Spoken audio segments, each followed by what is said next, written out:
most people don't remember that Israel withdrew out of Gaza in 2005. And people like me were absolutely against it. I remember giving hundreds of interviews when Israel withdrew out of Gaza. Israel withdrew out of all of Gaza. Their citizens did not want to leave. They dragged them. I mean, if you remember the images that was played on the media at that time, they dragged them kicking and screaming. The Israeli army turned against its own people, dragging them out of Gaza. Not only they abandoned their homes, their greenhouses, the industry, Israel dug out its dead who were buried in Gaza and took every Israeli bone and remain out of Gaza. So by 2005, there wasn't even any Jew alive or dead. Even dead Jewish bones were dug out of the graves because the Israelis did not know how the Palestinians are going to react. They get an idea. You and I know what Muslims do to cemeteries of Christians, breaking the crosses, digging the bodies out. They did the same thing in Lebanon to us, and so they do it to the Jews. So that's why Israel withdrew them all out and gave Gaza to Hamas and said, here, you take it, you manage it. They left them the greenhouses. Look, Israel used to import so many of the world vegetables, tomatoes, flowers. 50 million flowers were exported out of Gaza annually when Israel ruled Gaza. So Israel withdrawal out of Gaza, they leave all the greenhouses to the Palestinians.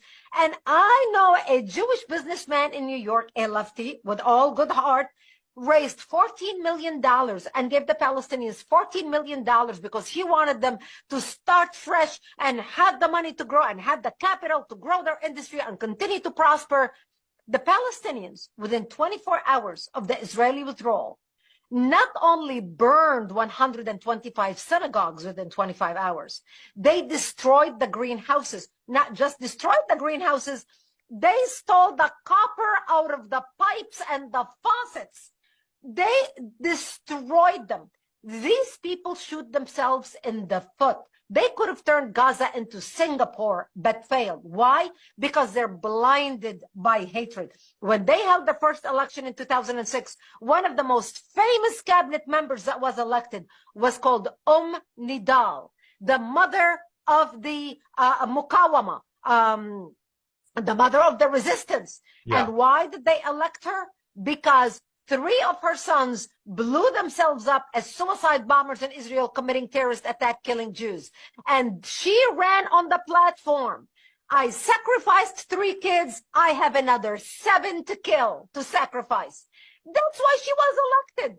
The Palestinians in Gaza are Hamas. There is no difference. We in the West try to justify, well, it's a radical minority. It's just these Hamas members who are bad. But the rest of the Palestinians in Gaza are good.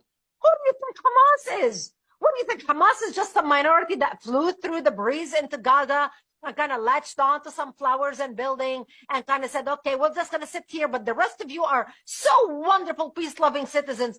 No, that's not the case. The Palestinians in Gaza are Hamas. Hamas controls the Ministry of Health. Hamas controls the Ministry of Defense. Hamas controls the Ministry of Education. Every single ministry in Gaza is Hamas. Hamas command and network center is under the Shifa hospital in Gaza. Everybody knows that. That's not a hospital. That's Hamas's command center and operation center. So exactly. The Palestinians in Gaza are Hamas.